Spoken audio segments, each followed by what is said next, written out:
Our first candidate today, Dr. Jeffrey Kusch. Jeff Kusch. Take it away.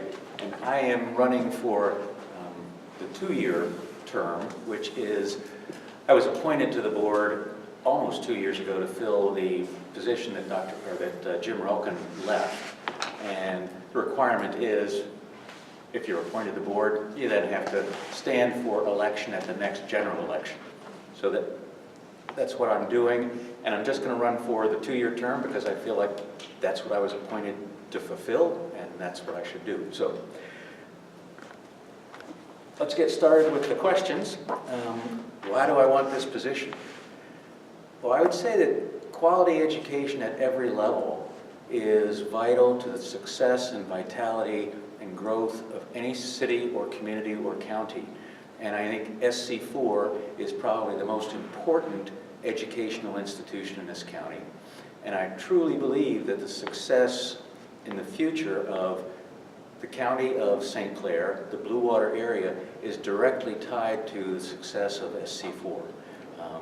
We have the ability to train our future employees. We have the ability to respond to the industries in our area. I think that my experience and my commitment to the college will allow me to continue to make a positive contribution to not only the Board of Trustees, but to SC4 in general. Next question is, what's the difference between managing a college and managing a business, and how are the students different than customers? Well, on the one hand, I have to say the college is a business because we have to hire people, we have to pay bills, we have to maintain buildings, we have to compensate people, we have to provide benefit plans, and so forth. So it is a business and has to be run like a business and has to be viable. However, we're not making widgets.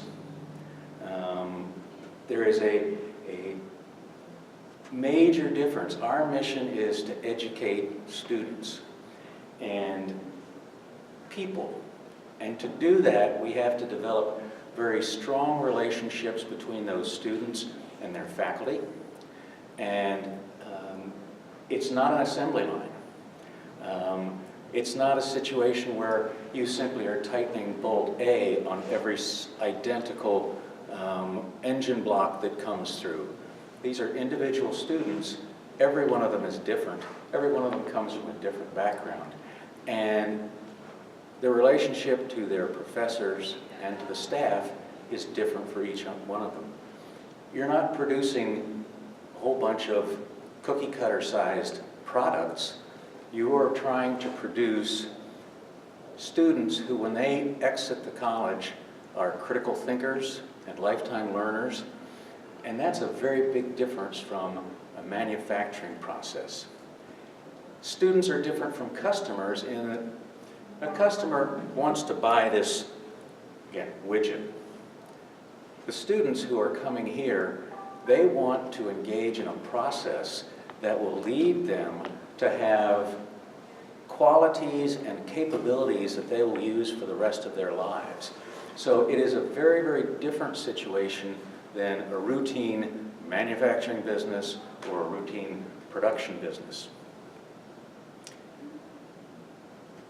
Explain what shared governance means to you and how it affects the quality of education at SC4. But first off, let me say, if you look at our governance manual today for the trustees, we have a statement on shared governance that covers most of a full page. And I think it's a whole lot simpler than that. It has bullets and paragraphs and so forth. But I think we can state fairly simply that shared governance in the college community means that we operate in a collegial fashion, and it's characterized by collaboration and responsibility. And it's that simple. And it guarantees that whenever issues arise on the campus, that every person who is a stakeholder, that their opinions are allowed to be aired and that they have a voice in the discussion that is going to surround that issue. It doesn't mean that everybody gets a vote at the end of the day, just like a trustee doesn't get a vote in a faculty or staff meeting, but it does mean that all voices are heard and that there is a sense of transparency when decisions are made. If elected, would you consider visiting campus at least once a month, other than the board meeting, conversing with students to find out what concerns they have and what obstacles they face? Do that with the faculty as well. Can you foresee any problems?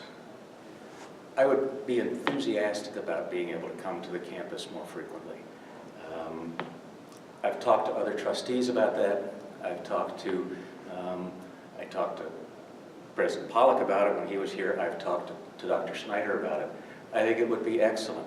I think it would take initially some structure. I don't think I would just walk into the student center and expect for students and faculty to, oh, there's Jeff, let's talk to him. But I think it would be very important both for students and faculty and staff, and more importantly for us to learn more. I attended the STEM conference this past weekend and just had a ball. It was exceedingly well done. It was a great morning.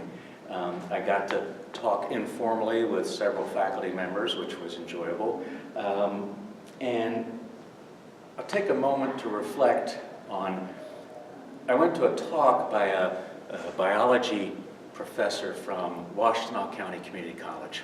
And it was on Charles Darwin and Darwin's work and books. Apparently Darwin was an incredible writer. But it was one of the best lectures I can remember ever attending.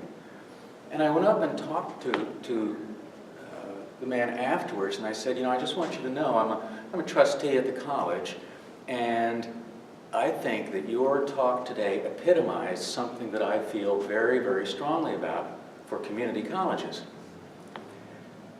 We tend to hear people say, well, I'm just going to go to the community college. Well, it's not just a community college.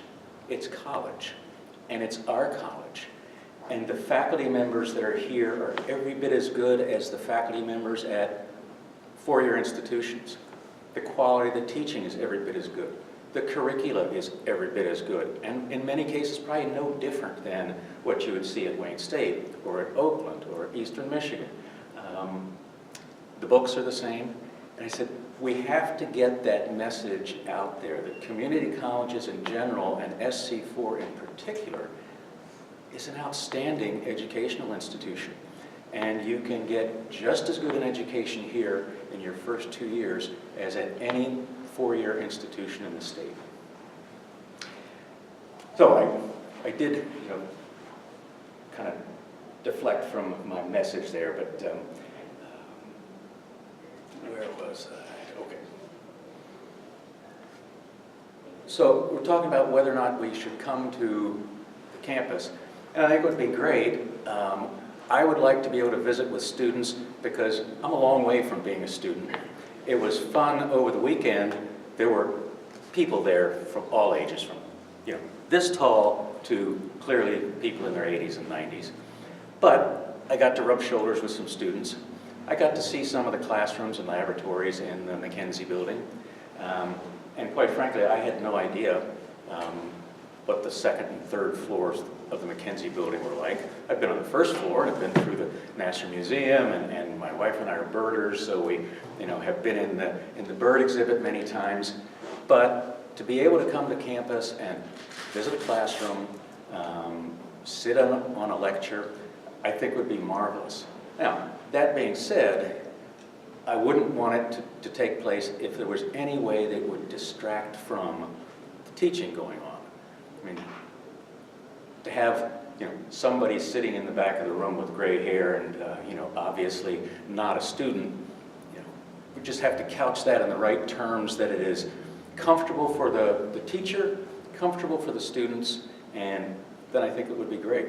And I think it would be great for me to be able to sit down and have coffee with faculty members. I have had coffee with Bob, and we've had some very good discussions. But I only know a handful of the faculty, and I'd like to know many more. Okay. About 5 minutes to go. Okay. If you have good ideas for the college, how do you get the faculty, staff, students on board with your ideas? And I would just say, I don't think it's the role of a trustee, any individual trustee, to try and sell his or her ideas to faculty and students. That's not what we're here for. Trustees have overall responsibilities for the college. We hire the president, we set the budget, we have fiduciary responsibilities. But when we come up with good ideas for SC4, it's we come up with the good ideas. They shouldn't be Jeff's ideas or any other trustee's particular ideas that I've gone out and promoted. So I think it's very important that new ideas, new programs, new plans and priorities are developed in a collegial manner with cooperation and input from a multitude of sources: faculty, students, staff, administration, and trustees. Similar to the Bluewater Area, I don't think it's my role or any trustee's role to go out and sell an idea to the Bluewater Area. However, I think it's very important that we support the college in workforce development, that we support the college in developing partnerships with, whether it's with the hospitals, the Y, Blue Meets Green, you name it. There are many, many synergies that can be captured. And we also have to make certain that we support the college in reaching out to employers in the area, because we can train the people who are going to be their future employees. Last one, 6.